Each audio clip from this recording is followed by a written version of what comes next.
तुम्ही पाहत आहात आपलं मलकापूर न्यूज। मुक्ताईनगरमध्ये नगर पंचायतच्या निवडणूक होऊ घातलेल्या आहे, त्यामध्ये तुमचा मुलगा निवडणुकीमध्ये उमेदवारी लढत आहे। मी सर्वप्रथम डॉक्टर बाबासाहेब आंबेडकर यांना त्रिवादन करतो की ज्यांनी आज आपल्याला मतदानाचा अधिकार दिलेला आहे। त्याचप्रमाणे माझ्या मुलाला जो निर्णय घेतलेला तो योग्य निर्णय घेतलेला आहे। त्यांनी जे जाहीर केलेलं आहे की आम्ही लोकांना कोणत्या प्रकारची सुविधा देईल, काय देईल, जाहीरनामा त्यांना लिहिलेला आहे। त्याला आमचा परिवार पूर्ण पाठिंबा राहील। आमची फॅमिली पूर्ण सुशिक्षित आहे, त्याच्या पाठीशी उभे राहू आणि ज्यांनी जे मुद्दे मांडले आहेत त्याला परिपूर्ण हे करेल अशी माझी खात्री आहे। त्याबद्दल मला असं सांगायचं आहे की राजकारणात आमचा काही सहभाग नव्हता। आम्ही सर्व गव्हर्नमेंट सर्वांचे माणसं होतो, पण आम्हाला राष्ट्रीय काँग्रेसचे हे आवडलं कारण काँग्रेस हे असं आहे की ते संविधानाला घेऊन चालणारे लोक आहे, सर्वांचा विचार करून करणारे लोक आहे, त्याच्यामुळे त्यांनी काँग्रेस निवडलेली आहे। या निवडणुकीमध्ये बलाढ्य असे दोन पक्ष तुमच्या समोर आहेत, त्यामध्ये तुम्हाला काँग्रेसने उमेदवारी जाहीर केलेली आहे। बलाढ्य हे सर्व जनतेवर अवलंबून असते। कोण बलाढ्य, कोण कमी आहे, कोण काही नाही।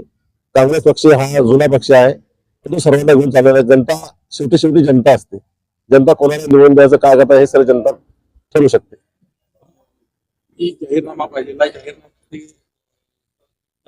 जाहीरनामा जाहीर केलेला आहे, काय त्या जाहीरनाम्यामध्ये जाहीर? आज मी बघतो, मी 30 वर्ष नोकरी केलेली आहे। मी पंचायत समितीला होतो, जिल्हा परिषदला होतो। त्याच्यानंतर जन्म मृत्यू हे याच्यासाठी आज लोकांना वंदन ठेवावं लागतं। कोणी शिकलेला आहे, कोणी अशिक्षित आहे, त्यांना योग्य मार्गदर्शन मिळत नाही, दारोदारी फिरायला लागते, लोकांच्या अडचणी आहे। त्याचप्रमाणे हे दाखले आम्ही त्यांना देण्याचा पूर्ण प्रयत्न करू। काय विजन राहणार? वार्डाचा विकास पहिला आमचा सर्वात विजन आमचं हे राहील की सर्वात पहिले वार्डाचा विकास व्हायला पाहिजे।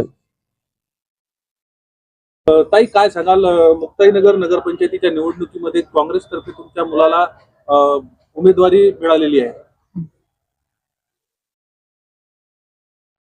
माझं एकच म्हणणं आहे की माझ्या मुलाने जो निर्णय घेतला त्याला आमचा पाठिंबा आहे आणि त्याने निवडून आल्यानंतर जनतेची सेवा करावी हेच माझी इच्छा आहे। ताई, मुक्ताईनगर नगरपंचायतीच्या निवडणुकीमध्ये एक मोठे ट्विस्ट म्हणजे मुक्ताईनगरमध्ये पाहायला मिळते, आई आणि मुलगी निवडणुकीच्या रिंगणामध्ये एकमेकाच्या विरुद्ध उभे आहे। तुम्ही एक आई म्हणून कसं पाहिजे? मी माझ्या मुलाच्या पाठीशी खंबीरपणे उभी आहे